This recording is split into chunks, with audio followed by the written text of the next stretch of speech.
How many kartals are there? 2? Okay. How many cowbells? 1? 1 cowbell? And if somebody knows what a downbeat means, then take the tambourine.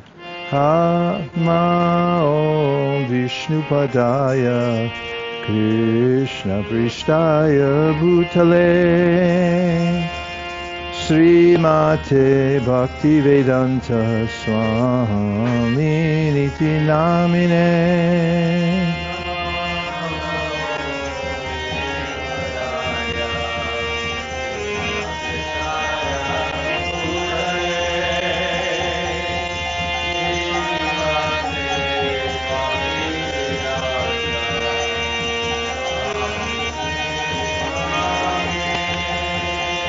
Namaste Saraswati Deve Gauravani Prachadine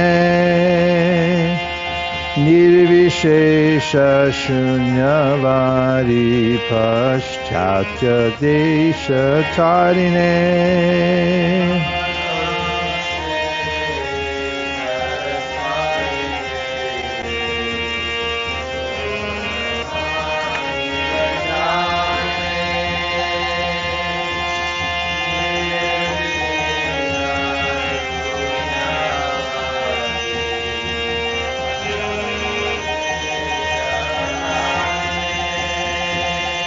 Jai Shri Krishna Chaitanya Prabhu Nityananda Shri Advaita Gadadhara Shivasari Gaura Bhaktivinoda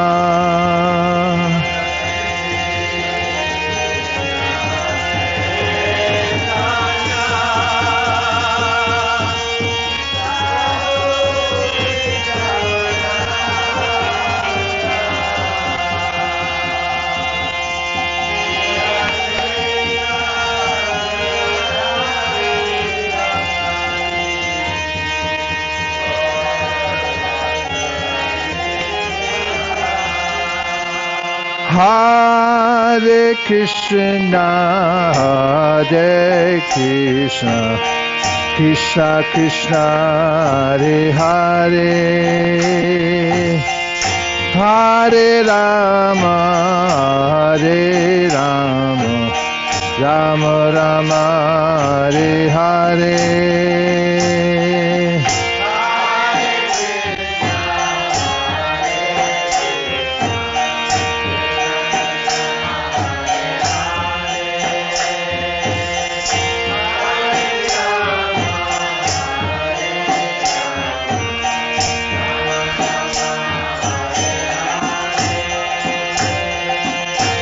Hare Krishna, Hare Krishna, Krishna Krishna, Hare Hare, Hare Rama, Hare Rama, Rama Rama, Hare Hare.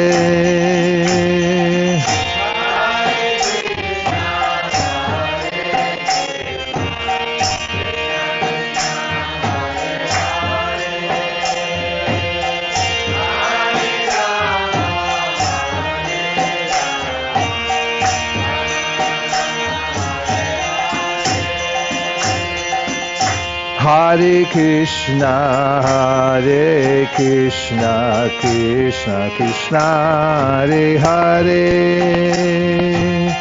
Hare Rama, Hare Rama, Rama Rama, Hare Hare.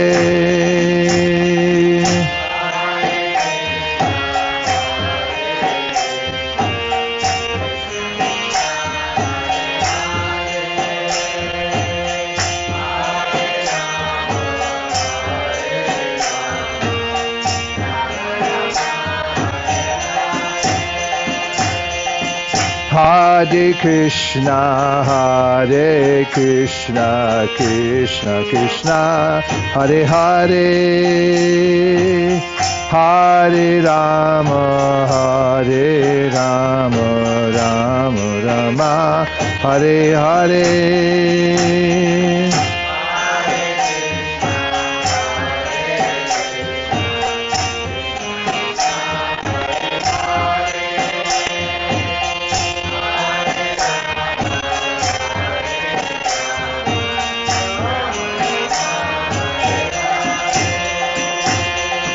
Hare Krishna, Hare Krishna, Krishna Krishna, Hare Hare, Hare Rama, Hare Rama, Rama Rama, Hare Hare.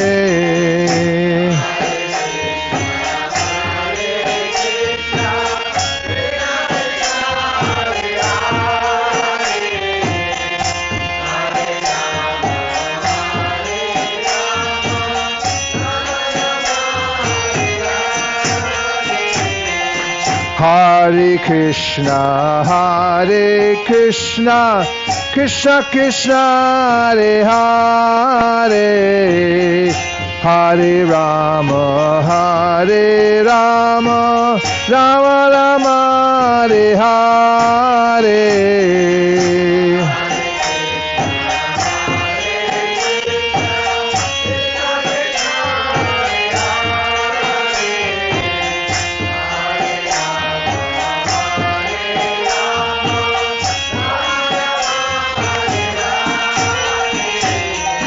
Hare Krishna, Hare Krishna, Krishna Krishna, Hare Hare, Hare Rama, Hare Rama, Rama Rama, Hare Hare.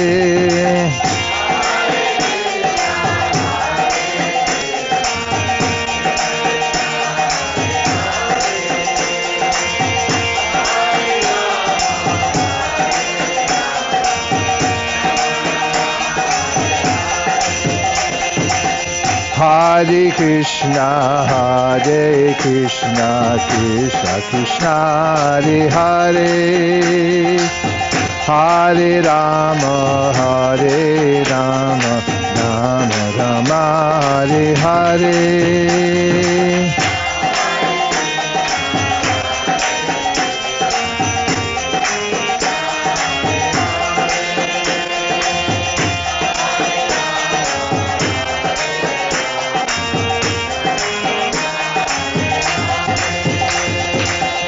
Hare Krishna, Hare Krishna, Krishna Krishna, Hare Hare, Hare Rama, Hare Rama, Rama Rama, Hare Hare.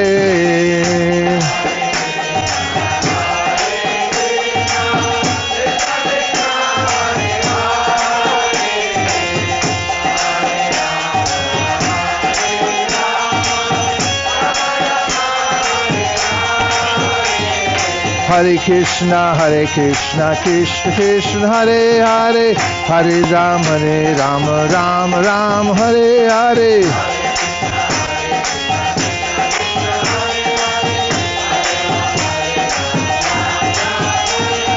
Hare Krishna, Krishna Krishna, Hare Hare, Hare Rama, Rama Rama, Hare Hare.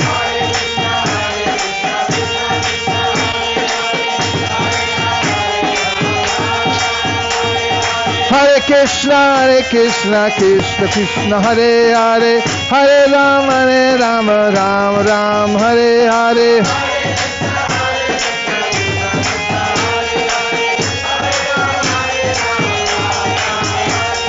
Hare Krishna, Krishna Krishna, Hare Hare, Hare Rama, Rama Rama, Hare Hare.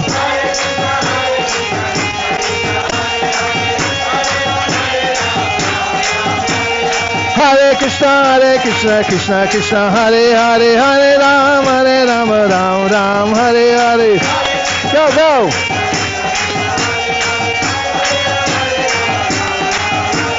Hare Krishna, Krishna Krishna, Hare Hare, Hare Rama, Rama, Hare Hare.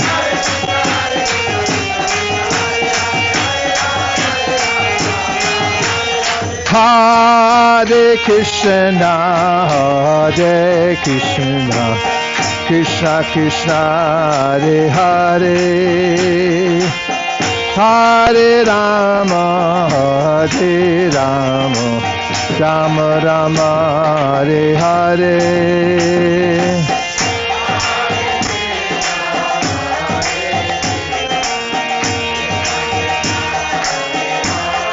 Finish.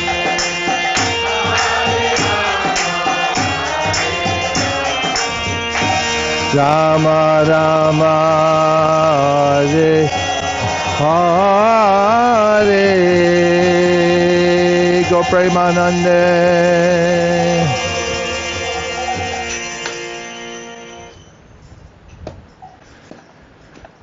Jai Jai Shri Chaitanya, Jai Nityananda, Jai Dvaita Chandra, Jai Gaura Bhakta Vrinda.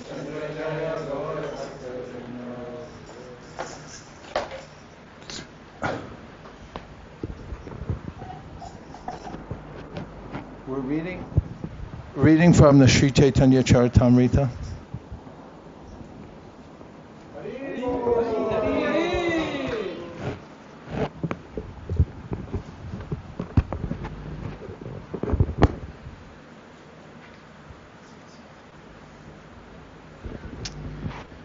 And somehow, by Krishna's special mercy and grace, He's let us progress this far.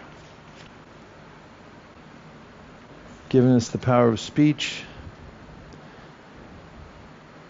and some shelter and sangha and tons of prasadam.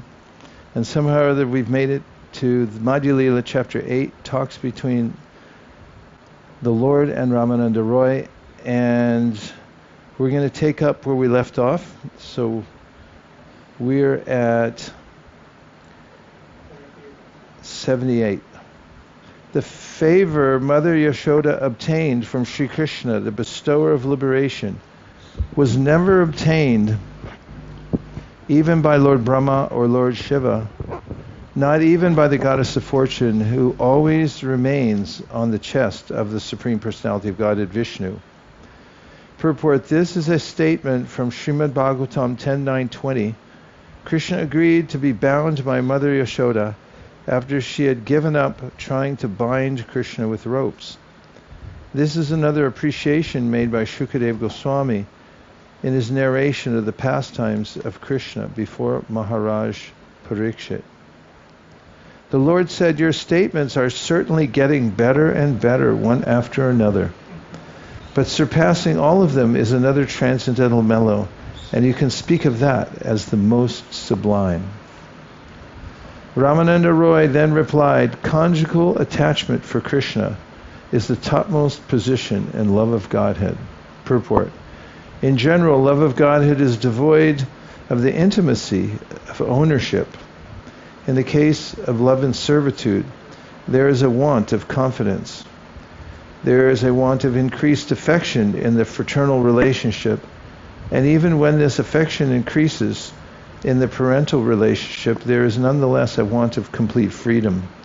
However, when one becomes a conjugal lover of Krishna, everything lacking in the other relationships is completely manifest. Love of Godhead lacks nothing in the conjugal stage. The summary of this verse is that parental love of Godhead is certainly higher than fraternal love, and that conjugal love is yet higher. It was when Lord Sri Chaitanya Mahaprabhu requested Ramananda Roy to go further that he came to the point of the conjugal relationship, which is the highest perfectional stage of transcendental love. Nayam Sri Yonga Unitanda Nayam Sri Yonga Unitanda Rate Prasada Swarayoshitam Nalina Ganda Rucham Kutonya Ratsotsavesa Bujadanda Grihita Kanta Labda Shisham Yat Ugadgad Vraja Sundarinam. When Lord Sri Krishna was dancing with the gopis in the Rasa Leela, the gopis were embraced around the neck by the Lord's arms.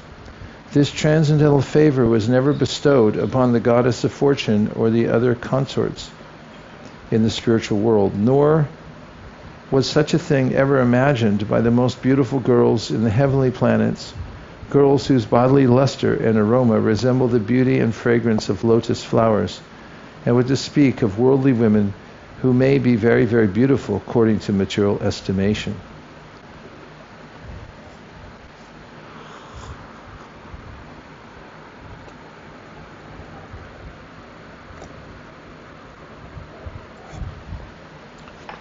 This verse, Bhagavatam 10:47-60, was spoken by Uddhava when he visited Sri Vrindavan to deliver a message from Krishna to the gopis. Uddhava remained in Vrindavan to observe the activities of the gopis there. When he saw the ecstatic love for Krishna in separation manifested by the gopis, he appreciated their supreme love and therefore expressed his feelings in this verse. He admitted that the fortune of the gopis could not be compared even to the fortune of the goddess of fortune, to say nothing of the beautiful girls in the heavenly planets. Suddenly, due to their ecstatic feelings of separation, Lord Krishna appeared among the gopis dressed in yellow garments and wearing a flower garland. His lotus face was smiling and he was directly attracting the mind of Cupid. Purport: this verse is from Srimad Bhagavatam 10:32-2. When the rasa dance was going on, Krishna suddenly disappeared, and the gopis became so overwhelmed due to his separation and their intense love for him that Krishna was obliged to appear again. There are various means and processes by which one can attain the favor of Lord Krishna. All those transcendental processes will be studied from the viewpoint of comparative importance. It is true that whatever relationship a particular devotee has with the Lord is the best for him. Still, when we study all the different methods from a neutral position, we can understand that there are higher and lower degrees of love. Purport: in this regard, Srila Bhaktisiddhanta Saraswati Thakur explains that this verse does not advocate the whimsical invention of some methods of love of Godhead. Such inventions cannot be accepted as topmost. Indeed, such concoctions are not recommended in these verses. Srila Rupa Goswami has said in the Bhakti Rasamrita Sindhu 1.2.101, Shruti Smriti Puranadi Pancharatra Vidim Vina Aikanti Ki Harer Bhaktir Utpatayaiva Kalpate. He clearly mentions in this verse that one must refer to the Vedic literatures and other supplementary literatures and follow the conclusion of the Vedas. An invented devotional attitude simply creates disturbances in the transcendental realm. If a person overly addicted to family life takes to Srimad Bhagavatam or Krishna consciousness to earn a livelihood, his activity is certainly offensive. One should not become a caste guru and sell mantras for the benefit of mundane customers, nor should one make disciples for a livelihood. All these activities are offensive. One should not make a livelihood by forming a professional band to carry out congregational chanting, nor should one perform devotional service when one is attached to mundane society, friendship, and love. Nor should one be dependent on so-called social etiquette. All of this is mental speculation. None of these things can be compared to unalloyed devotional service. No one can compare unalloyed devotional service, Krishna consciousness, to mundane activities. There are many unauthorized parties pretending to belong to the Sri Chaitanya cult, and some are known as Aul, Pau, Kartabaja, Neda, Daravesh, Shani, Shaki Beki, Smarta, Jatagosai, Ativadi, Chudahari, and Gauranganagari. Moreover, there are those who take the caste Goswami's opinions of such parties as bona fide, comparing these opinions to those of the 6 Goswamis, headed by Sri Rupa Goswami and Sri Sanatan. This is simply another cheating process. There are also non-devotees who compose unauthorized songs, who establish different temples for money, who worship the deity as priests for salaries, who accept caste Brahmanism as all in all, and who do not know the value of a pure Vaishnav. Actually, the caste Brahmanas of the Smarta community are opposed to the principles of the Sattvada Pancharatra. Furthermore, there are many Mayavadis and those overly addicted to material sense enjoyment. None of these can be compared to a person who is purely engaged in preaching Krishna consciousness. Every Krishna conscious person is constantly endeavoring to utilize different transcendental devices in the service of the Lord. Such a devotee renounces all material enjoyment and completely dedicates himself to the service of his spiritual master and Lord Sri Chaitanya Mahaprabhu. He may be a perfect celibate, a restrained householder, a regulated vanaprastha, or a tridandi sannyasi in the renounced order. It doesn't matter. The pseudo-transcendentalists and the pure devotees cannot be compared, nor can one argue that a person can invent his own way of worship. The purport in presenting this verse necessitates explaining the comparative positions of the transcendental mellows known as Shanta, Dasya, Sakya, Vatsalya, and Madhurya. All these rasas or mellows are situated on the transcendental platform. Pure devotees take shelter of one of them and thus progress in spiritual life.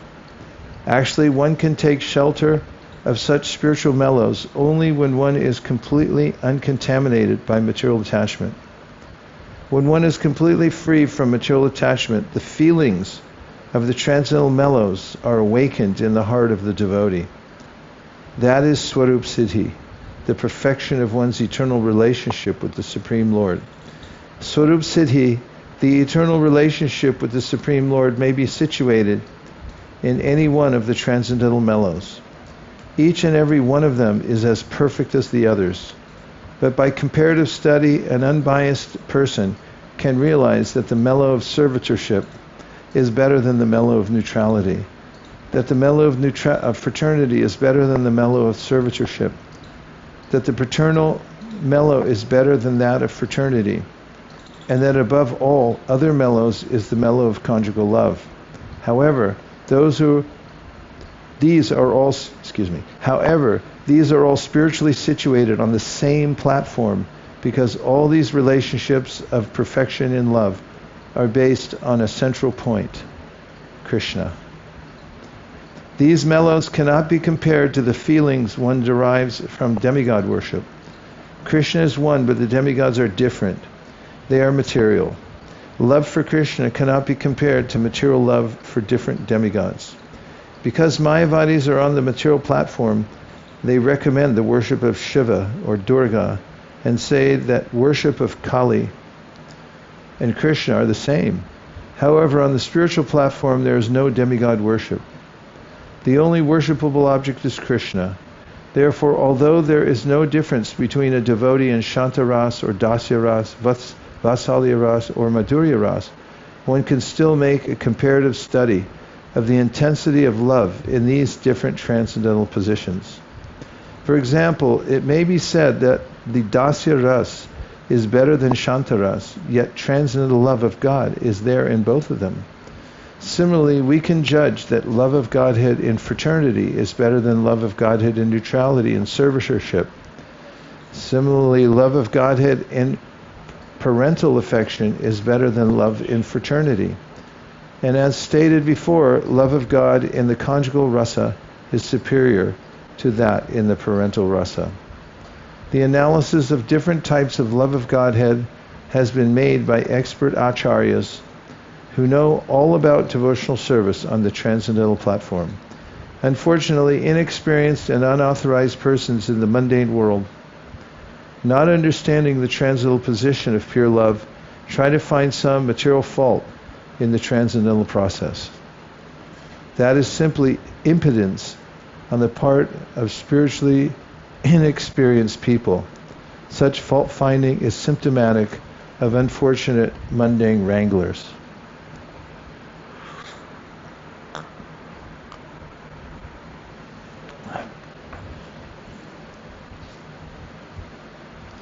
Increasing love is experienced in various tastes, one above another. Yet that love which has the highest taste in the gradual succession of desires manifests itself in the forms of conjugal love. This verse is from Srila Rupa Goswami's Bhakti Rasamrita Sindhu 2.5.38, and it also appears in Adi Lila, chapter 4, verse 45. There is a gradual order of improvement in transcendental mellows, from the initial ones to the later ones. In each subsequent mellow, the qualities of the previous mellows are manifested, counting from 2 and 3 and up to the point of 5 complete qualities. As the qualities increase, so the taste also increases in each and every mellow. Therefore, the qualities found in Shantaras, Dasyaras, Sakyaras, and Vatsalyaras are all manifested in conjugal love, Madhurya Ras. The qualities in the material elements, sky, air, fire, water, and earth, increase one after another by a gradual process of 1, 2, and 3, and at the last stage, in the element earth, all 5 qualities are completely visible. Complete attainment of the lotus feet of Lord Krishna is made possible by love of Godhead, specifically Madhurya Ras, or conjugal love. Lord Krishna is indeed captivated by this standard of love. This is stated in Srimad Bhagavatam. Purport: to explain the topmost quality of conjugal love, Srila Krishnadas Kaviraj Goswami gives the example of the material elements, sky, air, fire, water, and earth. In the sky, space, there is the quality of sound. Similarly, in the air, there are the qualities of sound and touch. In fire, there are 3 qualities, sound, touch, and form.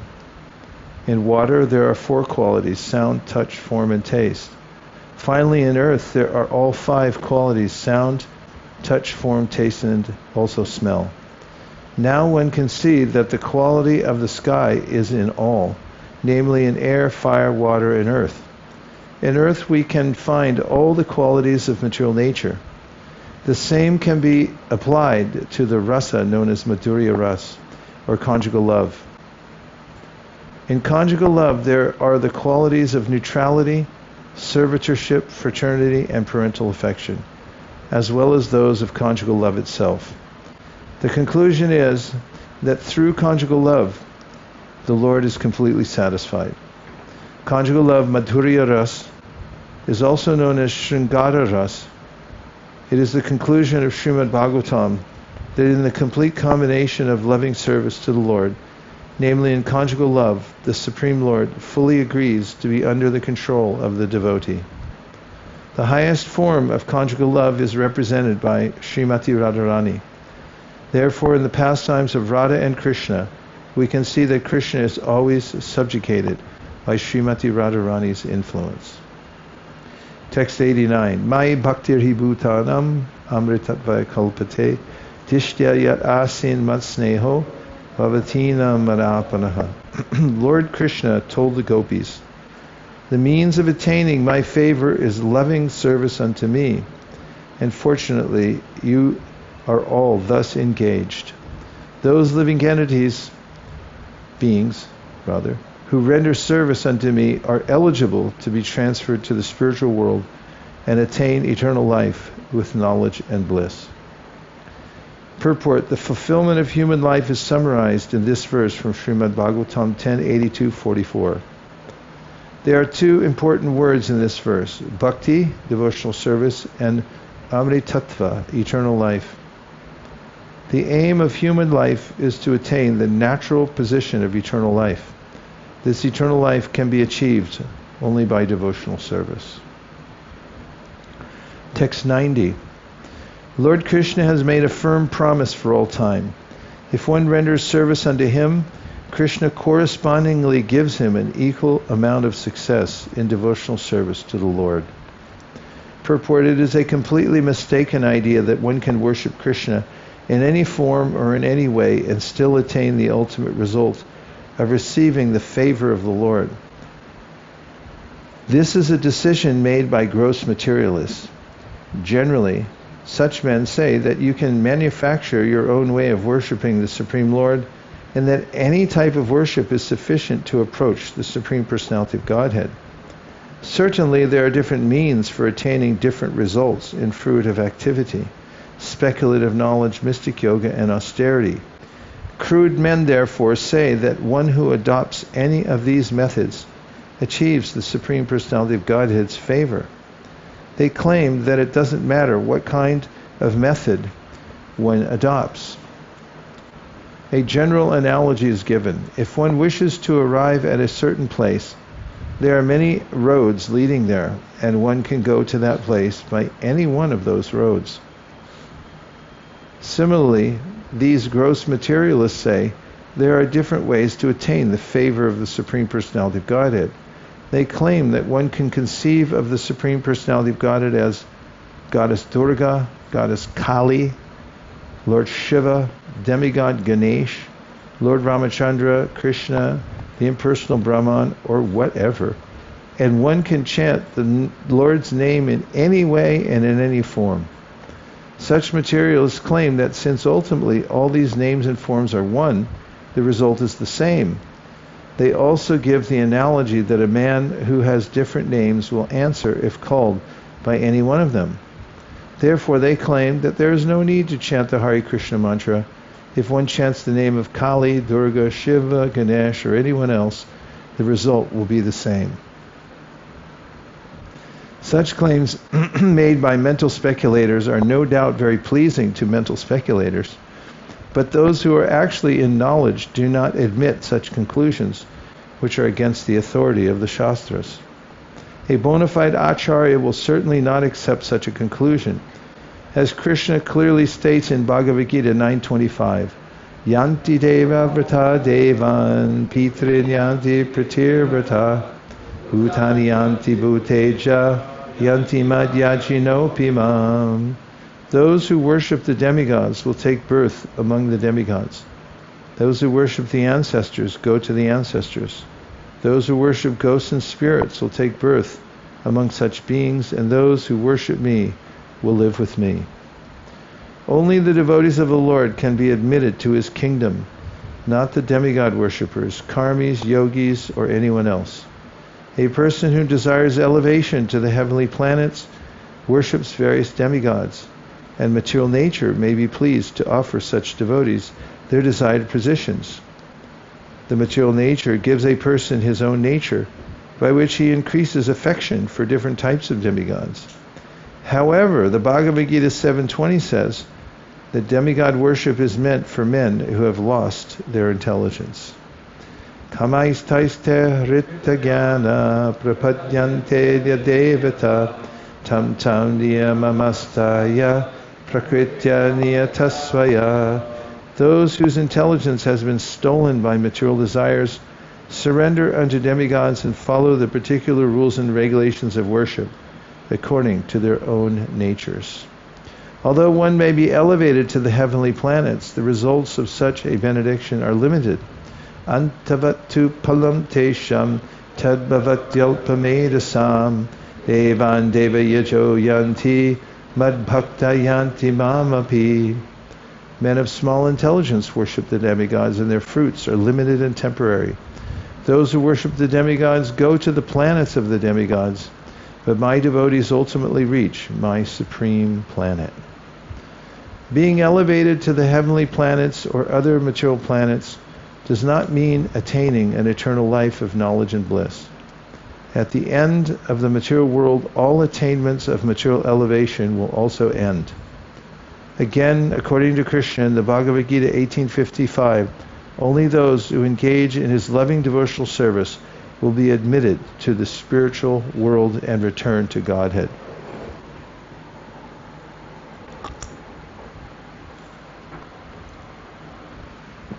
Not others. Bhaktyamam abhijanati yavanyaschasmi tatvataha tato mam tattvato gyatva vishite tadanantaram. One can understand me as I am, as the Supreme Personality of Godhead, only by devotional service. And one who is in full consciousness of me by such devotion, and when one is in full consciousness of me by such devotion, he can enter into the kingdom of God. Impersonalists cannot understand the Supreme Personality of Godhead. Therefore, it is not possible for them to enter into the spiritual kingdom of God and return home back to Godhead. Actually, one attains different results by different means. It is not that all achievements are one and the same.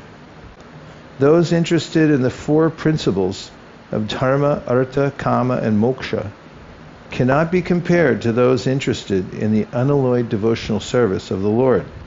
Srimad Bhagavatam 1.1.2 therefore says, Dharma projita kaitavo traparamo nirmatsaranam satam Vedyam vastavam atra vastu shivadam tapa trayon mulanam Srimad Bhagavate Mahamuni Krite Kim Va Prayer Ishvara Hridyavarudyate Trakitibishushrushabis Takshana. Completely rejecting all religious activities which are materially motivated. This Bhagavata Purana propounds the highest truth, which is understandable by those devotees who are pure in heart. The highest truth is reality distinguished from illusion for the welfare of all. Such truth uproots the threefold miseries. This beautiful Bhagavatam, compiled by the great sage Sri Vyasadeva, is sufficient in itself for God realization. As soon as one attentively and submissively hears the message of Bhagavatam, he becomes attached to the Supreme Lord. Those who aspire after liberation attempt to merge into the impersonal Brahman. To this end, they execute ritualistic religious ceremonies, but Srimad Bhagavatam considers this a cheating process. Indeed, such people can never dream of returning home back to Godhead. There is a gulf of difference between the goal of dharma, artha, kama, and moksha, and the goal of devotional service. The goddess Durga is the superintending deity of this material world, which is made of material elements.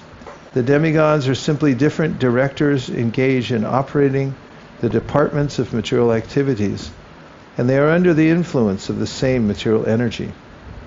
Krishna's internal potencies, however, have nothing to do with the creation of this cosmic material world.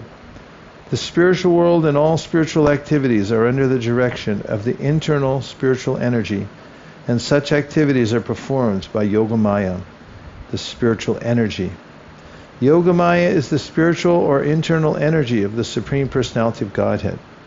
Those who are interested in being promoted to the spiritual world and engaging in the service of the Lord attain spiritual perfection under the control of Yogamaya.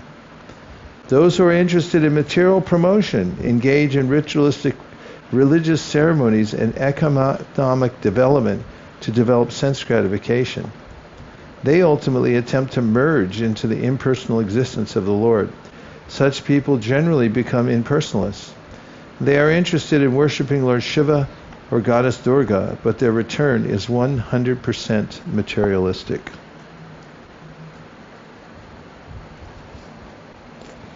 Following the example of the gopis, the devotees sometimes worship the goddess Katyayani, but they understand that Katyayani is an incarnation of Yogamaya. The gopis worship Katyayani, Yogamaya, to attain Krishna as their husband. On the other hand, it is stated in the Saptashati scripture that a Kshatriya king named Surata and a rich Vaishya named Samadhi worshipped material nature in the form of goddess Durga to attain material perfection. If one tries to mingle the worship of Yogamaya with that of Mahamaya, considering them one and the same, he does not really show very high intelligence. The idea that everything is one is a kind of foolishness indulged in by those with less brain substance. Fools and rascals say that the worship of Yogamaya and the worship of Mahamaya are the same. This conclusion is simply the result of mental speculation, and it has no practical effect. In the material world, sometimes one gives an exalted title to an utterly worthless thing. In Bengal, this is known as giving a blind child a name like Padmalochan, which means lotus-eyed. One may foolishly call a blind child Padmalochan, but such an appellation does not bear any meaning. I'm sure we get canceled for that one. In the spiritual world, the absolute Lord is always identical with his name, fame, form, qualities, and pastimes. Such identity is impossible in the material world, where the name of a person is different from the person himself. The Supreme Lord has many holy names like Paramatma, Brahman, and the Creator. But one who worships the Lord as the Creator cannot understand the relationship between a devotee and the Lord in the 5 types of transcendental mellows, nor can he understand the conception of Krishna. One cannot understand the 6 transcendental opulences of the Lord simply by understanding the Supreme Personality. One cannot understand the 6 transcendental opulences of the Lord simply by understanding the Supreme Personality of Godhead as impersonal Brahman. Impersonal realization of the Absolute Truth is certainly transcendental, but this does not mean that one who has attained this realization can understand the Satchit Ananda form of the Lord. Similarly, Paramatma realization of the plenary expansion of the Absolute Truth within everyone's heart, is also an incomplete understanding of the Absolute Truth. Even a devotee of the Personality of Godhead, Narayan, cannot actually understand the transcendental, attractive features of Krishna. Indeed, a devotee of Krishna who is attached to the sublime attractive features of the Lord does not consider Narayan very important. When the gopis sometimes saw Krishna in the form of Narayan, they were not very much attracted to him. The gopis never addressed Krishna as Rukmini Ramana. Krishna's devotees in Vrindavan address him as Radha Raman, Nanda Nandana, and Yashoda Nandana, but not as Vasudev Nandana or Devaki Nandana. Although according to the material conception, Narayan, Rukmini, Ramana, and Krishna are one and the same, in the spiritual world, one cannot use the name Rukmini, Ramana, or Narayan in place of the name of Krishna. If one does so out of a poor fund of knowledge, his mellow with the Lord becomes spiritually faulty and is called rasa basa, an overlapping of transcendental mellows. The advanced devotee who has actually realized the transcendental features of the Lord will not commit the mistake of creating a rasa basa situation by using one name for another. Because of the influence of Kali Yuga, there is much rasa basa in the name of extravagance and liberal-mindedness. Such fanaticism is not very much appreciated by pure devotees. Yeyata mam prapadyante tamstataiva bhajamyaham mama vart manuvartante manusya partasarvasha. According to Lord Krishna in the Bhagavad Gita 4:11, as all surrender unto me, I reward them accordingly. Everyone follows my path in all respects, O Prata. In Srimad Bhagavatam 10:32-22, it is said that Lord Krishna cannot proportionately reciprocate devotional service in the Madhurya Ras. Therefore, he always remains a debtor to such devotees. When the gopis were overwhelmed with dissatisfaction due to Lord Krishna's absence from the Rasa Leela, Krishna returned to them and told them, "My dear gopis, our meeting is certainly free from all material contamination. I must admit that in many lives it would be impossible for me to repay my debt to you, because you have cut off the bondage of family life just to search for me. Consequently, I am unable to repay you. Therefore, please be satisfied with your honest activities in this regard." Although Krishna's unparalleled beauty is the topmost sweetness of love of Godhead, his sweetness increases unlimitedly when he is in the company of the gopis. Consequently, Krishna's exchange of love with the gopis is the topmost perfection of love of Godhead. Purport: Krishna and his devotees become perfectly intimate in conjugal love of Godhead. In other mellows, the Lord and the devotees do not enjoy transcendental bliss as perfectly. The next verse, Srimad Bhagavatam 10.33.6, will illustrate this point. Tatrakti shubhe tabir Bhagavan Devaki Sutta Madhya Maninam Haimanam Mahamarakato Yata. Although the son of Devaki, the Supreme Personality of Godhead, is a reservoir of all kinds of beauty, when he is among the gopis, he nonetheless becomes more beautiful, for he resembles a Marakata jewel surrounded by gold and other jewels. Lord Chaitanya Mahaprabhu replied, "This is certainly the limit of perfection, but please be merciful to me and speak more if there is more." Roy Ramananda replied, "Until this day I did not know anyone within this material world who can inquire beyond this perfectional stage of devotional service." Among the loving affairs of the gopis, Ramananda Roy continued, Srimati Radharani's love for Sri Krishna is topmost. Indeed, the glories of Srimati Radharani are highly esteemed in all revealed scriptures.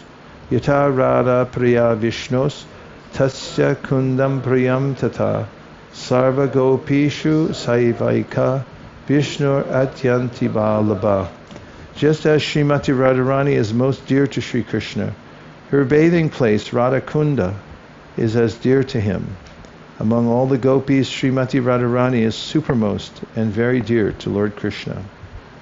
Purport: This verse from the Padma Purana, this verse from the Padma Purana and this verse is from the Padma Purana and is included in Laghu Bhagavatamrita 2.145 by Srila Rupa Goswami. It also appears in the Adi Lila, chapter 4, verse 215, and again in the Madhya Lila, chapter 18, verse 8. Annayaradito nunam bhagavam Harishvara yanno vihaya govinda prito yam anayadraha. When the gopis began to talk among themselves, they said, "Dear friends, the gopi who has been taken away by Krishna to a secluded place must have worshipped the Lord more than anyone else." The name Radha is derived from this verse, Bhagavatam 10.30.28, from the words Anayaradita, meaning, by her the Lord is worshipped. Sometimes the critics of Srimad Bhagavatam find it difficult to find Radharani's holy name in that book, but the secret is disclosed here in the word Aradita, from which the name Radha has come. Of course, the name of Radharani is directly mentioned in other Puranas.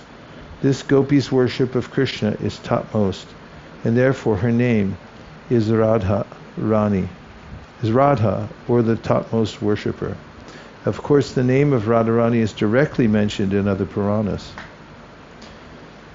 Lord Chaitanya Mahaprabhu said, "Please speak on. I am very happy to hear you, because a river of unprecedented nectar is flowing from your mouth." During the Rasa dance, Sri Krishna did not exchange loving affairs with Srimati Radharani due to the presence of the other gopis. Because of the dependence of the others, the intensity of love between Radha and Krishna was not manifested. Therefore, he stole her away. Purport: out of fear of the other gopis, Lord Sri Krishna took Srimati Radharani to a secluded place. In this regard, the verse Kam Sharir Api, verse 106 in this chapter, will be quoted from the Gita Govinda of Jayadev Goswami.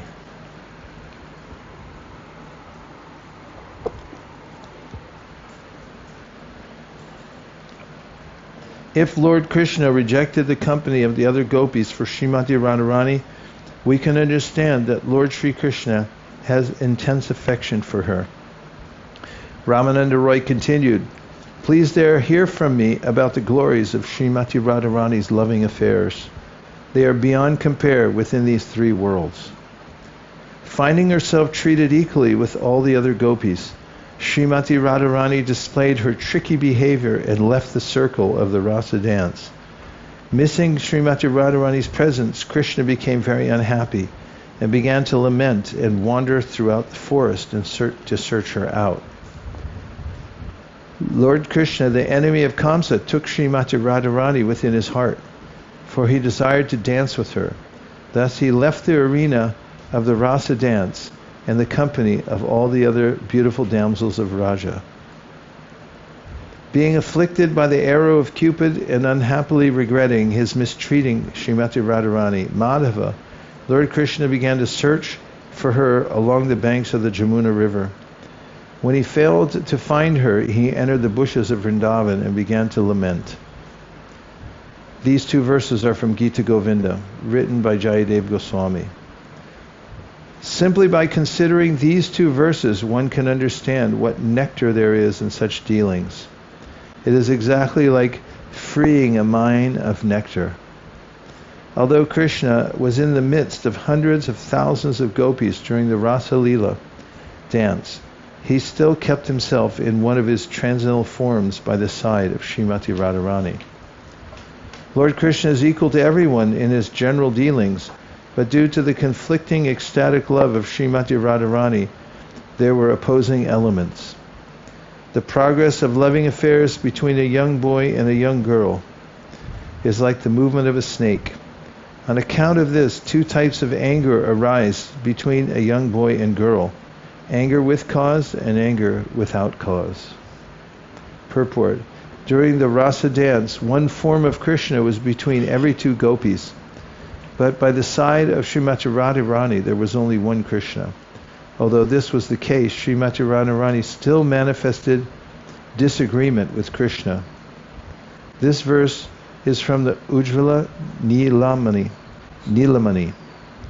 Sringara Veda Katana, written by Srila Rupa Goswami. When Radharani left the rasa dance out of anger and resentment, Lord Sri Krishna became very anxious because he could not see her. Lord Krishna's desire in the Rasa Leela circle is perfectly complete, but Srimati Radharani is the binding link to that desire. The Rasa dance does not shine in the heart of Krishna without Srimati Radharani. Therefore he also gave up the circle of the Rasa dance and went out to search for her. When Krishna sent out to search for Srimati Radharani, he wandered here and there. Not finding her, he became afflicted by the arrow of Cupid and began to lament. Since Krishna's lusty desires were not satisfied, even in the midst of hundreds of thousands of gopis, and he was thus searching after Srimati Radharani, we can easily imagine how transcendentally qualified she is. After hearing this, Lord Chaitanya Mahaprabhu said to Ramananda Roy, "That for which I have come to your residence has now become an object of truth in my knowledge. Now I have come to understand the sublime goal of life and the process for achieving it. Nevertheless, I think that there is something more ahead, and my mind is desiring to have it. Kindly explain the transcendental features of Krishna and Srimati Radharani. Also explain the truth of transcendental mellows and the transcendental form of love of Godhead. Kindly explain all these truths to me, but for yourself no one can ascertain them." Sri Ramananda Roy replied, "I do not know anything about this. I simply vibrate the sound you make me speak. I simply repeat like a parrot whatever instructions you have given me. You are the Supreme Personality of Godhead Himself, who can understand your dramatic performances. You inspire me within the heart and make me speak with the tongue. I do not know whether I am speaking well or badly." Lord Chaitanya Mahaprabhu said, "I am a Mayavadi in the renounced order of life. I do not even know what transcendental loving service to the Lord is. I simply float in the ocean of Mayavad philosophy." Due to the association of Sarvabhauma Bhattacharya,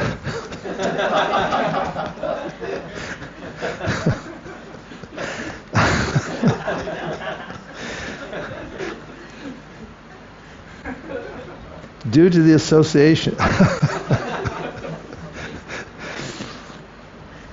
Due to the association of Sarvabhauma Bhattacharya, my mind became enlightened. Therefore I asked him about the truths of transcendental loving service to Krishna. Sarvabhauma Bhattacharya told me, I do not actually know about the topics of Lord Krishna. They are all known only to Ramananda Roy, but he is not present here. Lord Chaitanya Mahaprabhu continued, after hearing about your glories, I have come to your place, but you are offering me words of praise out of respect for a sannyasi, one in the renounced order of life. Purport. Srila Bhaktisiddhanta Saraswati Thakur explains that a mundane person being enriched by mundane opulences must always know that the transcendental opulences of the advanced devotees are far more important than the materialistic opulences of a person like himself. A materialistic person with material opulences should not be very proud or puffed up before a transcendental devotee. If one approaches a transcendental devotee on the strength of one's material heritage, opulence, education, and beauty, and does not offer respect to the advanced devotee of the Lord, the Vaishnava devotee may offer formal respects to such a materially puffed up person, but he may not deliver transcendental knowledge to him. Indeed, the devotee sees him as a non-Brahmana or Shudra. Such a puffed up person cannot understand the science of Krishna. A proud person is deceived in transcendental life, and despite having attained a human form, will again glide into hellish conditions. By his personal example, Sri Chaitanya Mahaprabhu explains how one should be submissive and humble before a Vaishnava, even though one may be situated on a high platform. Such is the teaching of Sri Chaitanya Mahaprabhu as the Acharya of the world, the supreme spiritual master and teacher. Now we'll take a few reflections or questions.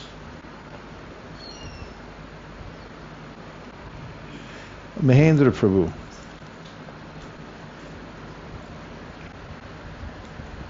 Such amazing purports. Long and so thorough and everything. I had a question about way back verse 68.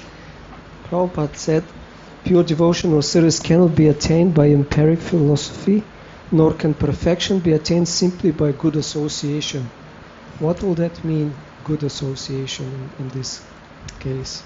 Yeah, I heard that also. Let's see, which paragraph is it? I think got it. towards the Devotional service by self-realization. No, wait. Pure devotional service cannot be attained by empiric philosophy. It's in the first paragraph? No, later, I think. Second 68. paragraph? Well, I just copied it here, I don't know. Devotional activities, however, sometimes appear to be impure in the neophyte stage, but in the mature stage they are completely pure or free from material activity. Therefore, Ramananda Roy replied after hearing the last statement of Sri Chaitanya Mahaprabhu, Prema Bhakti Sarva Sadyasar.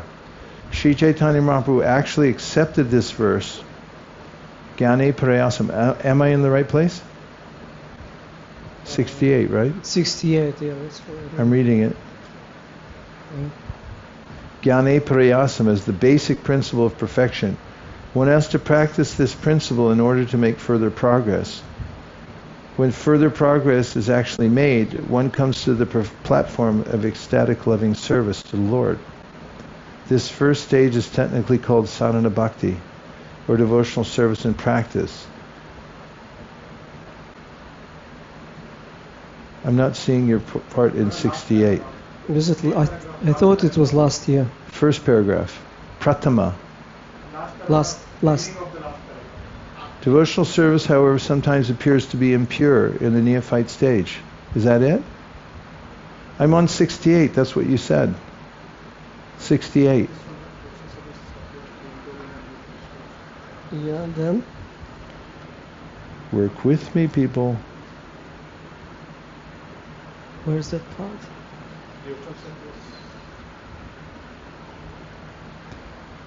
Madhya 8:68. I just read the last paragraph. No, Maharaj, it's in the first paragraph, middle of the first paragraph. Pratama. Pratama.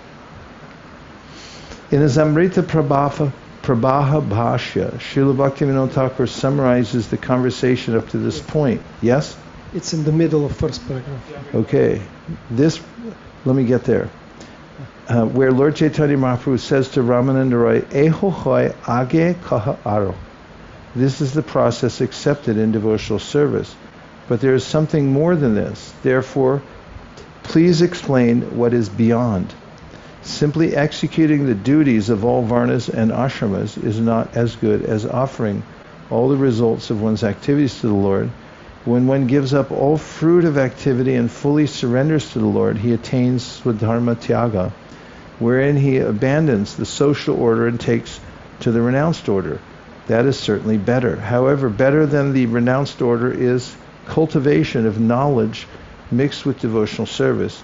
Yet all these activities are external to the activities of the spiritual world.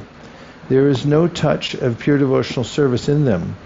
Pure devotional service cannot be attained by empiric philosophy, nor can perfection be attained simply by good association. Devotional service by self-realization is a different subject matter. It is untouched by fruit of activities. Activity for one surrenders the results of activities to the Lord, abandons prescribed duties, and accepts. Nayamatma pravachanena labhyo no medayana bahuna shrutena yami vaisha prinute tena labhyaste yesha esha pravinute tanum swam. Means you can't attain Krishna. Nayamatma pravachanena by pravachar, by Dasa, great intelligence, bahuna shutena, by a lot of hearing. Even there it's like, what do you mean? I thought that's the process. Point is, yami vaisha vrinute tanum swam. He reveals himself to whomever he chooses. You could take it in that way. I thought about it. It doesn't refer, it seems, to associating with pure devotees, which is the only way to get pure devotion, but just by in the good context of that, all that, it's talking about the lower stuff. Yeah. Thank you. Yes. Amrita Sagar. Hare Krishna. In one of the purports, Prabhupada quoted the verse from the 7th chapter in which the worshippers of the demigods are referred to as Alpamedhasam, or being of small intelligence. And I was reminded of how in the next verse the worshippers of the impersonal Brahman are abuddhaya, or it seems to be a complete negation of intelligence. So it seems to be a stronger statement when referring to the impersonalists. And I had a question about this, which was that the Mayavadis and the impersonalists, they also read Bhagavad Gita, and they come across statements like this. And even in the 12th chapter, Arjun asks Krishna, like point blank, which is better, bhakti or impersonal Brahman, and Krishna answers bhakti. So my question is, how do they still come to the conclusion that the impersonal Brahman is the topmost path, despite reading statements like this? The man sees what he wants to see. And, for instance, he'll take the verse, Mamaivam Jiva Loki Jiva Bhuta Sanatana Manakshastan Indriyani Prakriti Sanikarshati, and they screw a meaning out of that, showing that we're actually one with Krishna. And it's not so hard. If that's what you want to see, and that's the state of your heart, then you can misinterpret things in any way, in many different ways. It's due to their stubbornness to remain unsurrendered to the Lord. Kanagopal. And then I'm looking to the outside People's Party. Oh, and I see the microphone ready to go. Go ahead, Kanagopal, and then we'll go outside. Hare Krishna, Guru Maharaj. I have a question back in text 90 in the purport. Srila Prabhupada states that the advanced devotee who has actually realized the transcendental features of the Lord will not commit the mistake of creating a rasabas situation by using one name for another. I was wondering how this relates to deity worship. I hear when we worship the deities in the temple, they might be Radha Govinda, but they're approached, at least at first, as Lakshmi Narayan, and that this type of worship is approached in this way. How does that relate to this using one name for another, as similarly using one form, Lakshmi Narayan, for another, Radha Govinda? It's the mood of worship. When you worship in the Pancharatric system in Vaidhi Bhakti, it's regulated. When you're actually worshiping Radha Krishna, then it's spontaneous. There's no regulation. The artik has to be on time, or something like that. And so, when we say it's Lakshmi Narayan worship, it means that the mood is that of reverence and awe, and not Vishramba, which we heard before, which means it's just we're friendly. And hey Krishna, you want something? You want something from the kitchen? I'm going there anyway.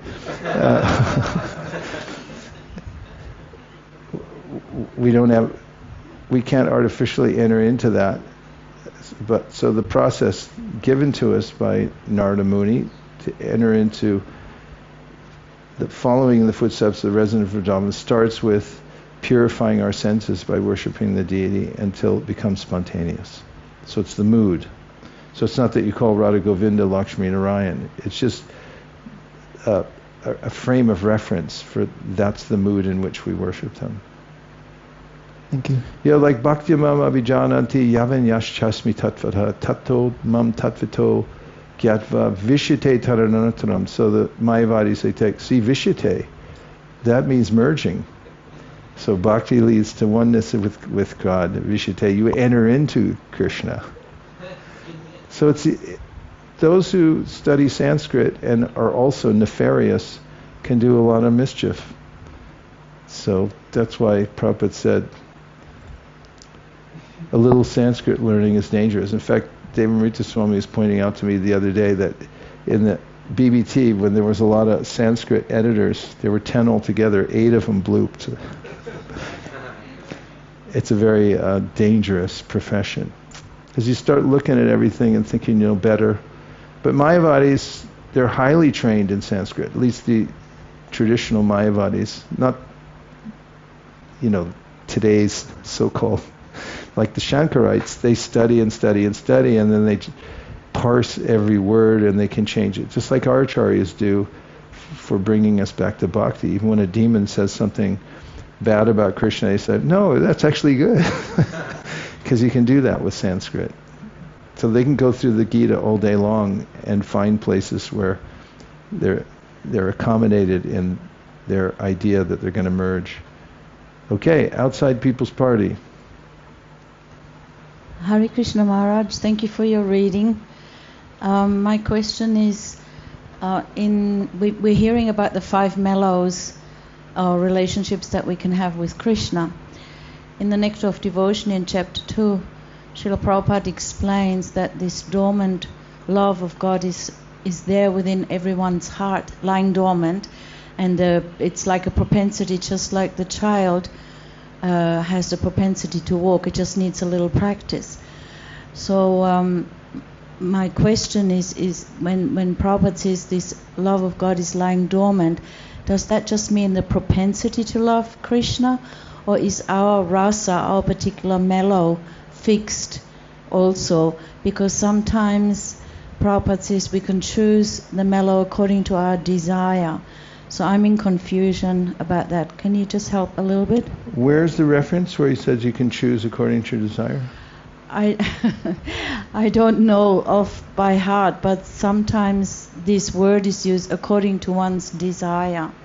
Well, I've read it like that. Yeah, in the Bhakti Rasamrita Sindhu, in those chapters describing how there are different stages of practicing devotional service that lead to the second category of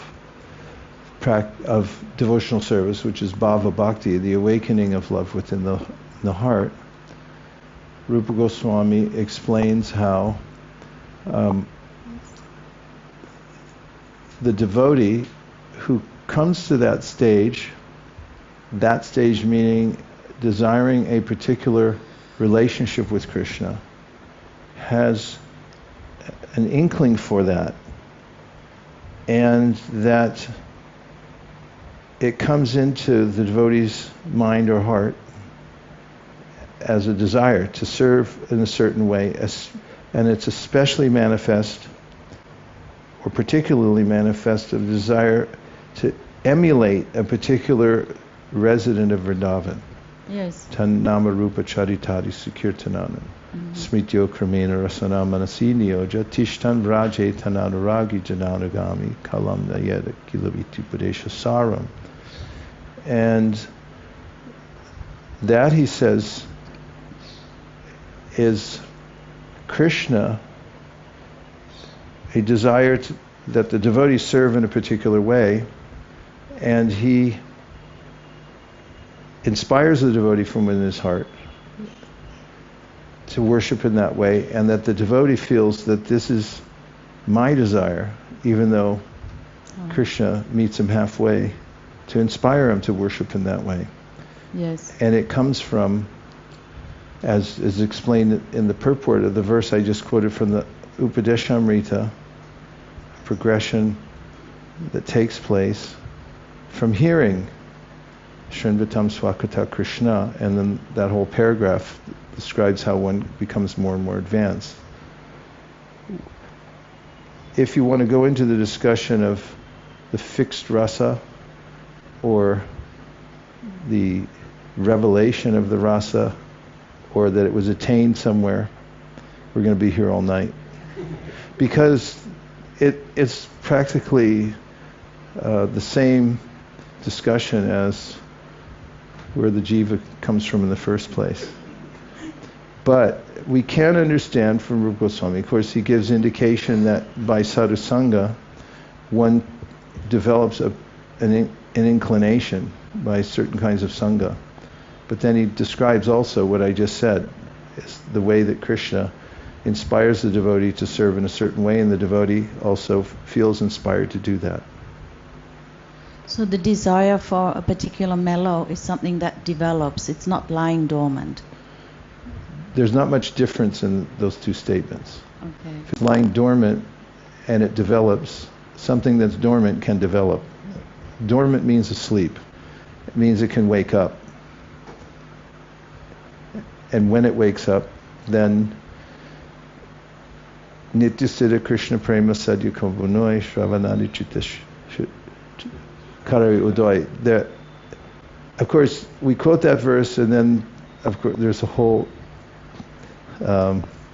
controversy around that verse too, about what it means in the context. But Prabhupada used it in the context that we have a particular inclination to worship Krishna in a way, and it's eternal. And by the process of devotional service, that dormant inspiration to worship Krishna in a particular way awakens. And there's not a lot of need beyond that to go into the technicalities of it.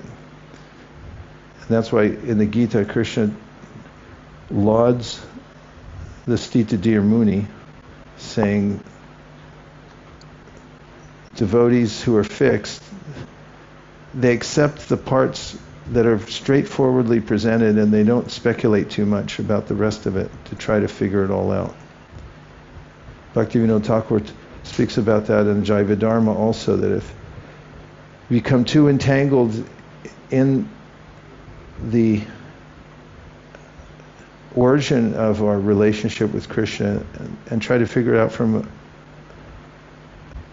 our present material perspective, he said it can become confusing enough that it can waylay your devotional service. Yes.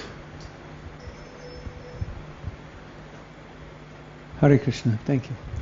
Speaking of Jaiva Dharma, there we have the example, the history of two personalities who, after very short devotional practice, had their rasa revealed, or it got awakened, and they chose to serve Krishna in a particular way.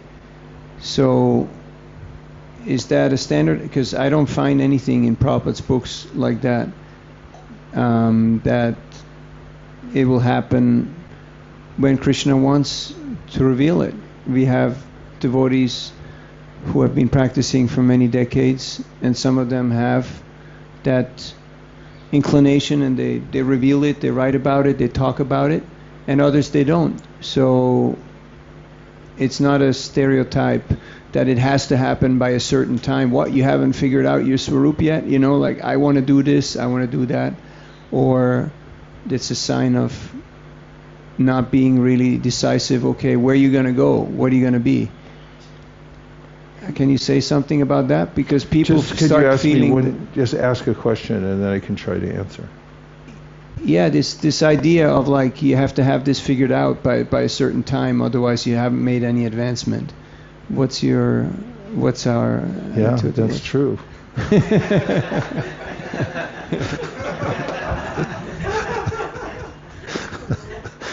Better get chopping there. Yeah, I mean, at the end of that section in the Bhakti Rasamrita Sindhu, Rupa Goswami himself, in talking about the awakening of spontaneous love, says at the very end, he said, of course it all comes by Krishna's mercy. And the devotee is submissive to Krishna and whatever comes.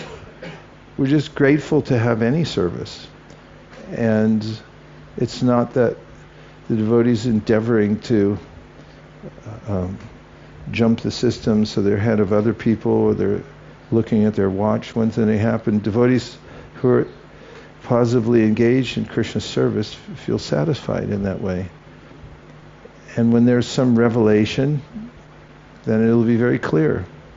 When Narada got inspired by Krishna and he gave him a vision of what was to come, he internalized it and spent the rest of his life serving.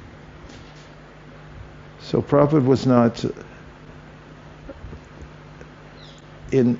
insistent or pushing for anyone to try to understand their eternal relationship with Krishna prematurely.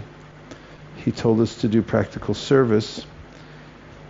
He told us that by serving Lord Chaitanya, then very naturally being part of the Sankirtan movement and engaging in practical service, something he says over and over again. Kriyasi yas tvacharanada vindayo. The demigod said it too, practical service. Prahlad says it in his prayers, practical service. Then it's quite natural that Krishna, in due course of time, bestows his mercy on the sincere devotee. Did I answer your question enough? Or you want your money back? Okay, there's another question behind you. I can't hear what your answer was, but... Oh, Havi Prabhu.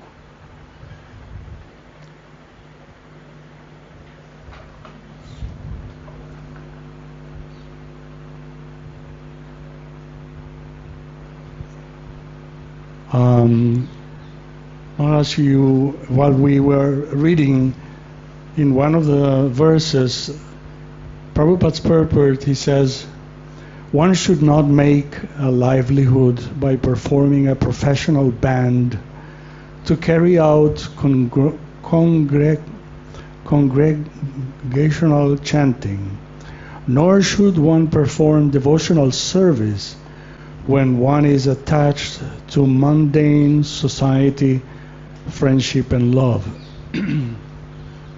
So there are these two concepts. First of all, to make a livelihood by forming a professional band to carry out congregational chanting. There's no way we can do better ways of expanding Krishna consciousness. Second, to book distribution, is to expose the holy name in the best possible way. And when it says, nor should one perform devotional service when one is attached to mundane society, friendship and love. Again, what do we do with those who are making money, who like fashion or well-dressed, and they do their devotional service in their own way? So, is there a way to solve this issue? What's the issue? The issue is that the first thing we do is that when if we have a band performing kirtan, we charge money. Okay, well, let's talk about that just for a second. Okay. A while back, I happened to stumble across a little controversy going on in some chat somewhere. It was an accident. I generally really it was an accident. I just happened to see it, and somebody was railing against kirtaniyas who go around the world and they perform kirtan and they're paid for it. And the person who was berating them went on and on and on, and then I just looked below there and I caught a comment where the person said, well, you could look at it another way. You could say that his sincere devotees who love kirtan, love the holy name, they also have sambandha gyan. They're going all over the world, and how are they going to get there unless somebody pays for it? You could have said it like that, he said, instead of just assuming the worst, that these people are profit motivated or something like that. And so, there's different ways to look at it. It's funny that it comes up now because I was having a discussion this morning as I'm trying to write something about the exclusivity of chanting Hare Krishna. In other words, when people say, well, what are you going to chant when you come? It's like, just Hare Krishna. Like, no, we want a variety of mantras. What about all the other ones? And I reached out to a couple of God brothers who are good thinkers, which I do a lot. And I was just posed these questions, and I just got the answers back. And one of them was saying, yes, okay, there are these kirtaniyas that go around. They even sometimes chant different mantras, not Durga Durga, but they'll do Om Namo Bhagavate Vasudevaya or this, that, just so people don't think like this is just Hare Krishna brainwashing or something. And he said, but people become devotees from those things.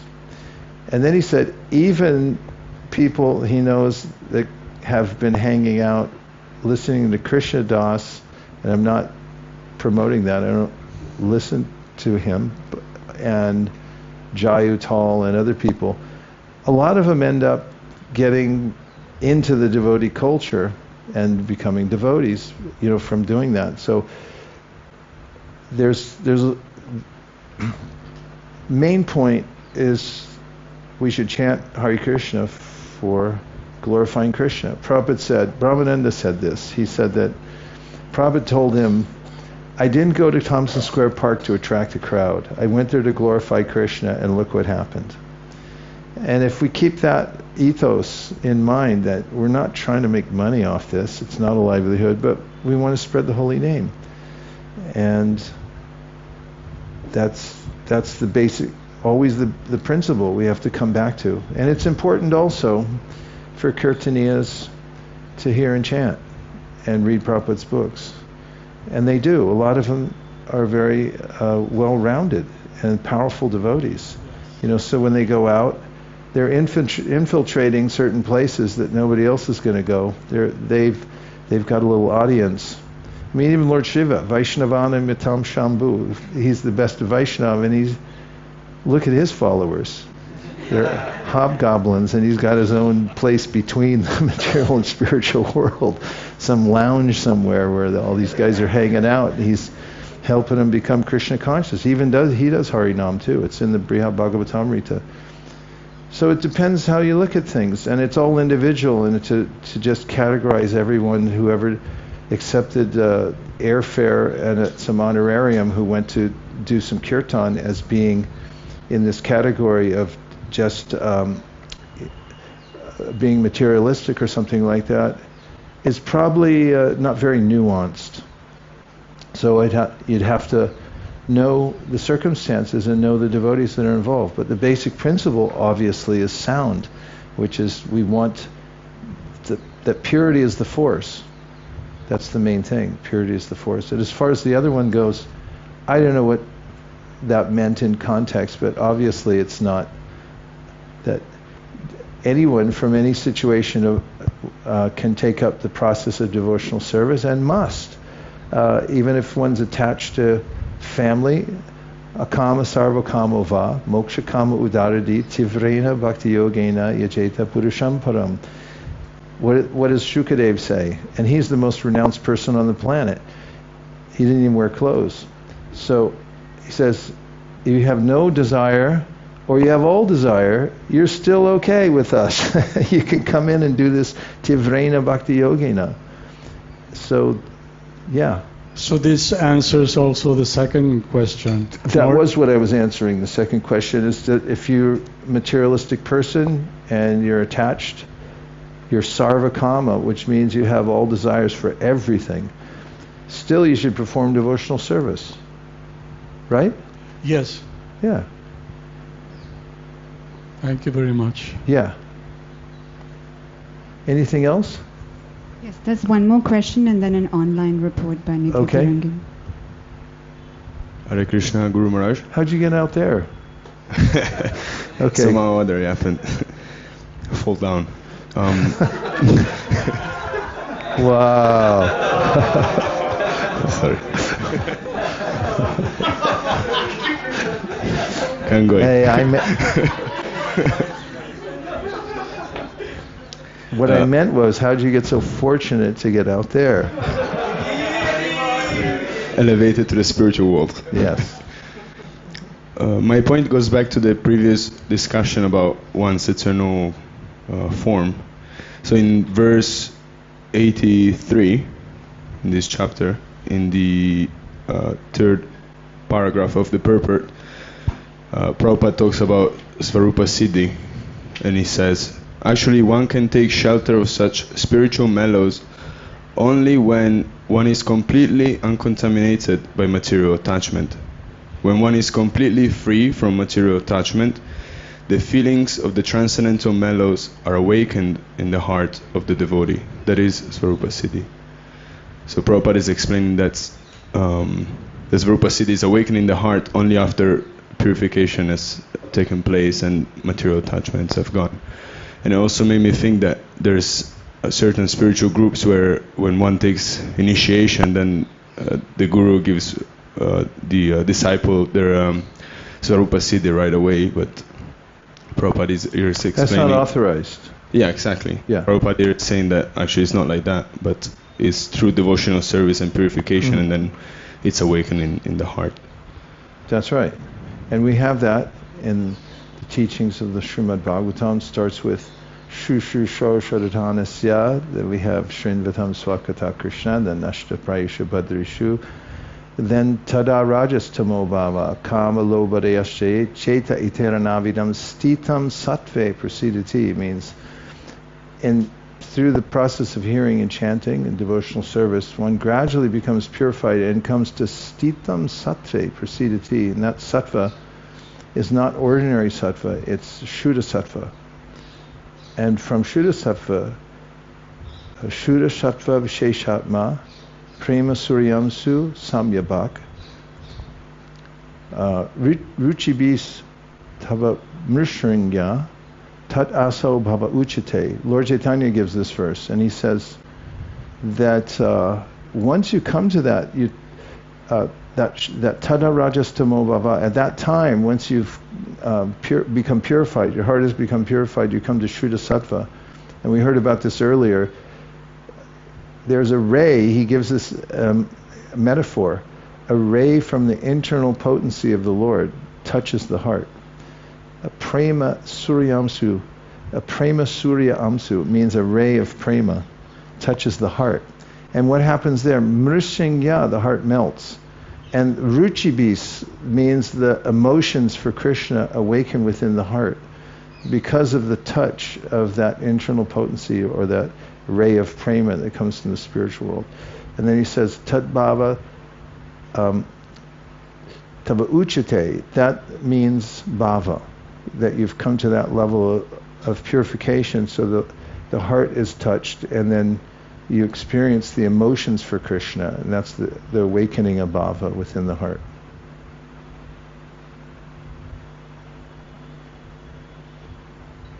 Okay? Haribol. Hare Krishna, Guru Maharaj. We have 2 reflections and 2 questions from the online audience. First reflection is from His Grace Divyanga Prabhu. He's saying, Radha Kunda Shyama Kunda Girivardhan ki jai, Srila Krishnadas Kaviraj Goswami ki jai. Haribol. And the second reflection is from Vanita Agarwal Mataji. She's saying, thank you so much for these readings. It is a lifeline. That's Vidarbha Sutta. Thank you, Vidarbha Sutta. Hare Krishna. Thanks for tuning in. And the questions, first question is from Apara Gaurangi Mataji. It's actually a 2-part question. How would someone know that they should ask guidance on a matter, or what could be some examples where one should definitely seek guidance? That's the first part of the question. Well, it's really up to each individual, but I can just say I ask for guidance on pretty much everything. If I'm writing something, I want to get guidance. If I'm going to change the date for my class in Vrindavan, I ask Navina and Nirkula and say, what do you guys think? For everything. If you want to look smart and move through the world in at a steady pace, it's really good to find people who are smart and who know how to make good decisions and regularly seek guidance. That's what I recommend. Find your mentors, find people who are good at things and who have a special expertise, or who are just compassionate. Sometimes we just need to ask people, what do you think? Am I okay? Is it? No, you're all right.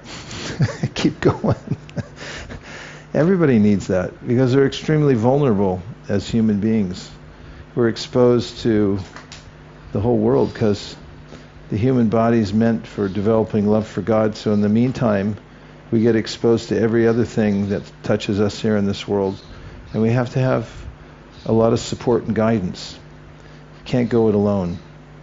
So align yourself with the best types of people who you trust, develop trusting, loving relationships, and try to take guidance at every step. My advice. And what was the second thing? The second part is, on what matters it is okay to take decisions based on guidance from Shastra and one's understanding. On anything. If it's in Shastra, you can understand it. If you throw in Guru and Sadhu, then you got a trifecta.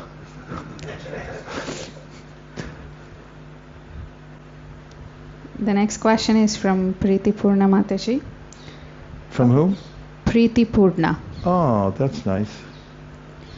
What are the examples of devotional service mixed with materialistic thoughts, positive or negative, as referred in verse 66 purport? If you could kindly share with us. Well, I quoted this verse the other day, but there is an interim period when Krishna, as he says to Uddhava, somebody's awakened an attraction for hearing, but then, and also has an awareness that sense gratification leads to misery, but then is prityage pyanishvare, means they're not strong enough to rise to the occasion, and sometimes they succumb to material desires. Krishna says, you should just stay the course, because he acknowledges that interim period, which can be extremely helpful to those who are in it, and it's definitely one of the periods mentioned by the acharyas, anartha nivritti, when you have a desire for devotional service, but still the impressions from previous experiences in the material world still haunt one and maybe even influence us. So the verse says, Jata Shraddha Makkatasu Nirvina Sarvakarmasu Veda Dukatmakam Kamams Parityage Pyanishvara Tato Bhajetamam Prita Shraddha Lurjada Nishchaya Jushamanam Statam Kamams Duko Darkam Stagaryan. Krishna says it's you're very dear to me because you're on the path of devotional service. So the question was, what's the example? Well, like Gajendra is given sometimes as an example, because as he acknowledged himself in his prayers, he said, other devotees, they wouldn't ask for anything, but right now I've got a crocodile on my leg. My life's a little messed up. Please help. And so, he has that sense that I'm not up to the standard. And there are others who, like Kubja, when Krishna first came to Mathura, he met Kubja. She didn't have transcendental lust, she had real lust, and Krishna purified her. So Krishna's like fire, and Yam Krodha Kama Sahaja Pranayadi Bhiti Vatsalya Moha Guru Gaura Vasevya Bhavai Sanchintya Tasya Sadrishim Tadamapareti Govindamari Purusham Tamaham Bhajami. If somehow or other one comes in contact with Dhruva Maharaj, Dhruva definitely had material desire. He wanted something out of the whole deal. Not just honorarium for doing a kirtan. He wanted he wanted to all show them. He was so angry, and he wanted to show up as the king of the world. In fact, a kingdom better than even his grandfather, take over the universe. That was his desire. He wanted it all, the whole game. So that was purified. It can all be purified by approaching Krishna in devotional service. It's one of the themes of the Bhagavatam. So that those examples are ample within the Srimad Bhagavatam about how devotees start in one place and they end up pure by Krishna's arrangement. There's so many examples. Pururava, one of my favorites. In fact, people who are afflicted by what is it called? They're enamored of the opposite. Well, how should I say it less clinically? They fall in love, and then they go crazy, and they come and say, "What should I do?" And I say, "Here, read this. Take 2 parametasol, and call me in the morning." And you read the story of Pururava, and what's his counterpart? Urvashi. And you go like, oh my God, it's like looking in a mirror. And Bhagavatam does that for us. It says, here, take a look. Here's what it looks like. And it's all resolved in surrendering to Krishna. Is that it? Okay. Well, we've really run up a tab here. It's 20 till. We could either just finish it off and then, we could end earlier tonight at like 6:15 or something like that. Or you want to take a break? Let's take a break. Take a break. No one got to say Gayatri. We'll be back here at 9 minutes to 6. Okay? Yes. Vancha kalpaduruscha kripa sindhave cha pati